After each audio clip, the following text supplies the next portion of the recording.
Hope in Christ వీక్షకులందరికీ షలోమ్. ఈరోజు మనం ఆమోసు గ్రంథం మొదటి 2 అధ్యాయాలని ధ్యానించుకుందాం. పాత యెరూషలేము టెంపుల్ అనేది ఒక 4 భాగాలుగా విభజింపబడి ఉంది.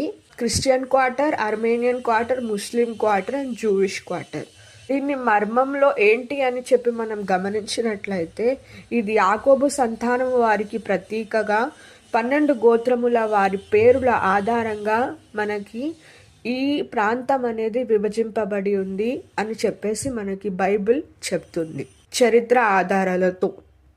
ఆమోసు ప్రవక్త అంజూరపు చెట్ల కాపరిగాను, పశువుల కాపరిగాను, తకోవా ప్రాంతానికి చెందిన యూదా ప్రాంతంలో నివసించే ఒక నివాసి.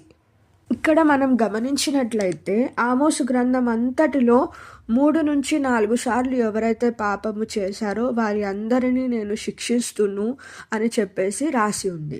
ఇక్కడ యూదా నిమిత్తమై రాసిన లేఖనాలు ఏమని ఉన్నాయంటే, ఏలయనగా వాళ్ళు తమ పితరులు అనుభవించిన అబద్ధమునే చేపట్టి మోసపోయి యెహోవా ధర్మశాస్త్రమును విసర్జించి ఆయన విధులను గైకొనకపోయిరి అని చెప్పి యూదా నిమిత్తమై రాసిన లేఖనాలు ఉన్నాయి.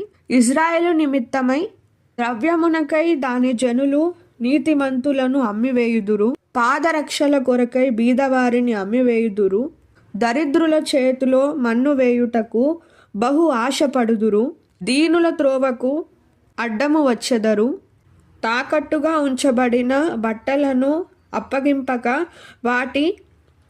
వాటిని పరుచుకొని బలిపీఠము లన్నిటి యొద్ద పడుకొందురు, జర్మానా సొమ్ముతో కొనిన ద్రాక్షారసము తమ దేవుని మందిరములోనే పానము చేసెదరు అని చెప్పేసి ఇజ్రాయేలు గురించి వ్రాయపడి ఉంది. దేవుడు ఇక్కడ మనం ధ్యానించినట్లయితే 3 నుంచి 4 సార్లు పాపము చేసిన వారినందరినీ దేవుడు ఎలాగైతే శిక్షిస్తాడో అని చెప్పేసి, ఆ శిక్షకి తప్పించుకొనలేక వారు ఎంత బలాఢ్యులైనా వాళ్ళు పారిపోతారని చెప్పేసి ఇక్కడ రాయబడి ఉంది.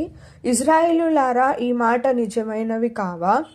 అప్పుడు అతివేగి అయిన వాడు తప్పించుకొనక జాలకపోవును, పరాక్రమశాలి తన బలమును బట్టి ధైర్యము తెచ్చుకొనలేకపోవును, వెలుకాడు నిలువ జాలకపోవును, వడిగా పరిగెత్తువాడు తప్పించుకొనకపోవును, గుర్రములు ఎక్కినవాడు తన ప్రాణమును రక్షించుకొనలేకపోవును.